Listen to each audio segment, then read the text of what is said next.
John Hook's Newsmaker starts now.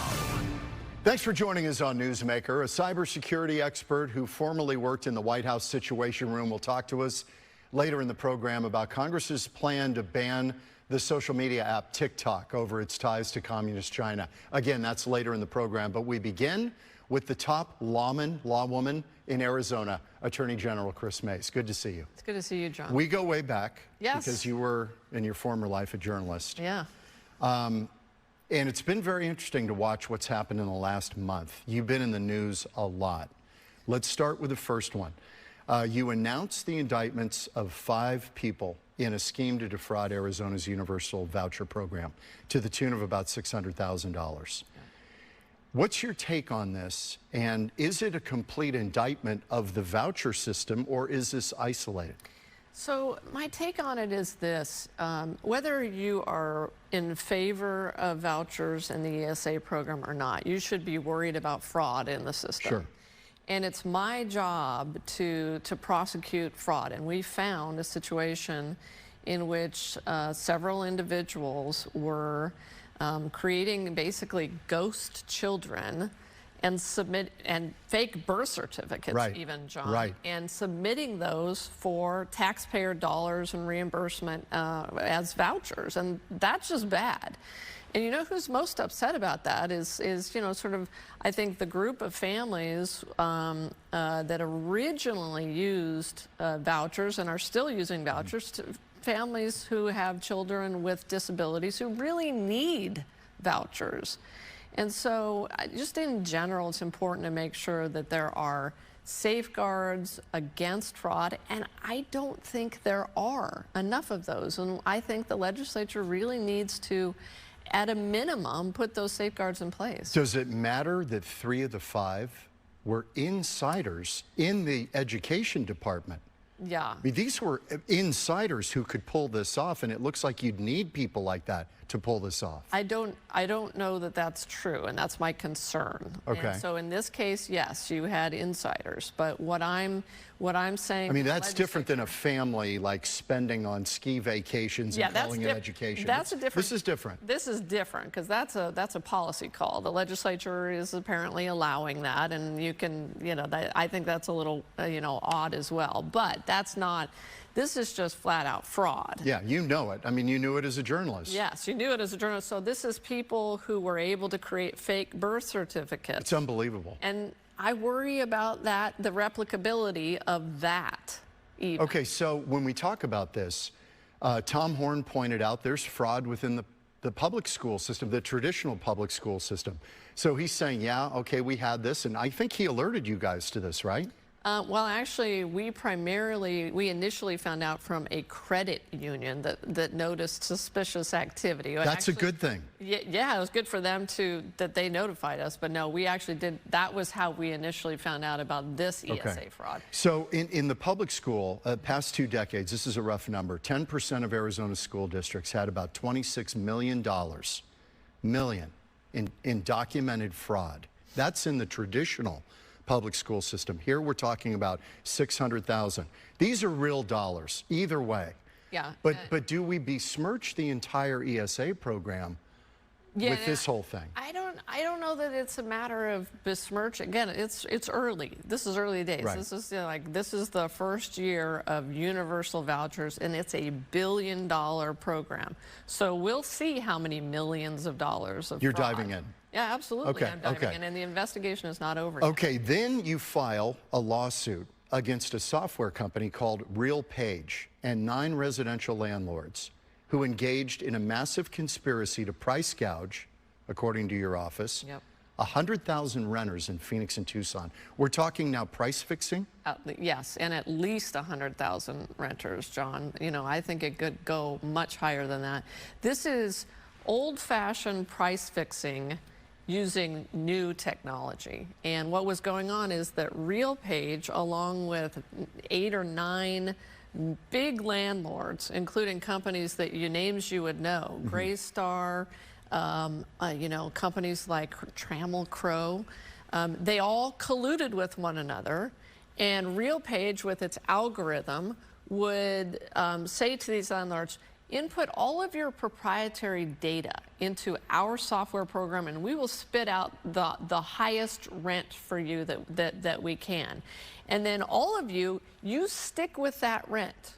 Nobody deviate from it. Don't deviate from it. That's what RealPage was telling these landlords. And so as a result, hundreds of thousands of renters, John, in Phoenix and Tucson were forced to pay artificially high rent. Okay. That's how it works. If your contention's correct, who's the bad guy? RealPage or the landlords, all of or them. both? We're suing all of them.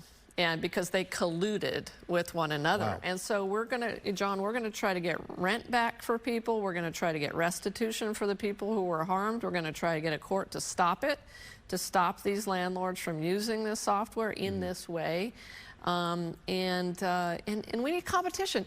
I believe in competition. I think you believe in competition. Most Arizonans do. But we do not have competition. Competition should lower prices, actually. Correct. It would have if we'd had it. The other big one that we have been all over, Justin Lum he's been working with you on some of these stories. Yeah, he's been amazing. These treatment centers that were fraudulent, set up, preying on Native Americans, plucking people literally off their lands, the reservation. Yes. Putting them into treatment, collecting money for it, and these people were getting no treatment. In fact, some of them were assisting them in getting high and boozing it up.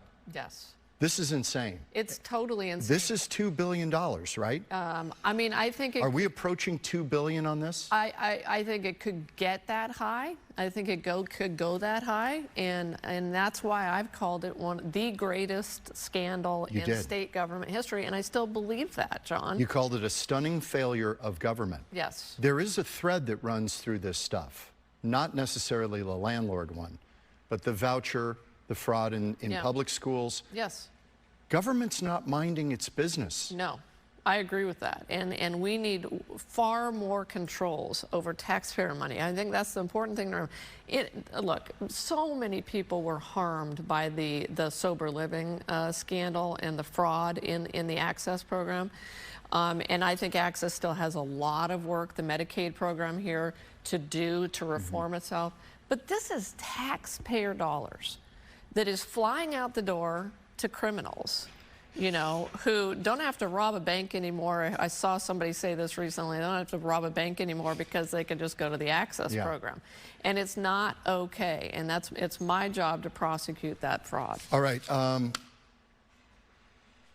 You also, this week, I believe, you made it illegal for convenience stores to sell products containing a strong synthetic THC, which is the active ingredient in marijuana. Yeah. Why'd you go down that road? So I was asked by several legislators whether it was legal for non-licensed marijuana, entities to sell this thing called Delta 8. And it's increasingly winding up. It's being sold in convenience stores and mostly vape stores, smoke stores that are conveniently located next to schools often, and they're selling it to kids. Are you down on marijuana? No, I mean, Do you it's not think about legalizing marijuana on balance was a good idea or a bad idea? You're a mom. Yeah. Do you think it was a good idea or a bad idea? I think I voted for it, and I think that it was probably on balance a good idea. I am a mom. I'm the first mom AG, and that's why I think it was important it is important to make sure that these kinds of things like Delta 8 are not sold to kids, and because it's terrible and it's ending up in candy-like, products. Okay, a grand jury issued subpoenas to several Republicans who took part in an attempt to overturn the 2020 election. And we keep reading that you're nearing a decision on this. Are you? Are people in Arizona going to be indicted on this? So, I think it's fair that we are going to wrap this investigation up soon. And I know why people want to know where we are with it. I understand the intense interest in it. Do you have a timetable? I don't want to announce one here with you today, but except to say that we will be wrapping up the investigation portion of it soon. And, it was important to me. Do you think you have it? whatever it is? Do you think you've got a good decision that you're comfortable with? I think that ultimately what people will know is that we did this the right way. We took the time that we needed. We let the career prosecutors and the career investigators do their work, and that justice will be done. Okay, you're aware of the constitutional issues here because you have a section in the Constitution, Section 2, that does give states some power to do some things with electors. But my understanding is there's case law that also says that the election, if you're going to do this and have other electors, you've got to have a spoiled or problem election. And that hasn't been proved. Yeah, no, I mean, I don't think that it was ever proved that the last election was spoiled or the 2020 election was spoiled, right. You know, or that there was anything nefarious or wrong with either of those So elections. Going with alternative electors would not pass the threshold to do it? I mean, you know, I think that is a fair assessment if, Okay. you know, if you're really looking at what actually happened. There's a guy named Kenneth Cheeseborough. He is kind of the linchpin. He gave the Trump folks this idea of how to do this if you wanted to do it. Mm-hmm. He's kind of backtracked and said, I wasn't advocating it, I just gave them the idea that you could hire or appoint alternate electors. People like to call them fake electors, but they're very real. Did you meet with him? He was here. Did you actually meet with him? So what I'll say about Ken Chesebro is I'm not going to talk about him or any other potential witness or individual. You know, I really can't get into the details of the investigation. But again, I understand why people are interested, and we'll come out with additional information. Well, he's been critical in Michigan, Georgia, Nevada, as I understand it. I mean, he's become kind of the go-to guy to unravel what happened. Yeah, and I think, you know, one of the reasons that we are behind in terms of addressing the case, John, as you know, is that my predecessor did not do anything on this case for 2 years. Those other states did move forward, and they've had about a 2-year head start. We need an hour. I got so much more. I've got so much more. I'm not even through my stuff here. I agree. Kris Mayes, Hey, great to see you again. It's great to see you. Okay.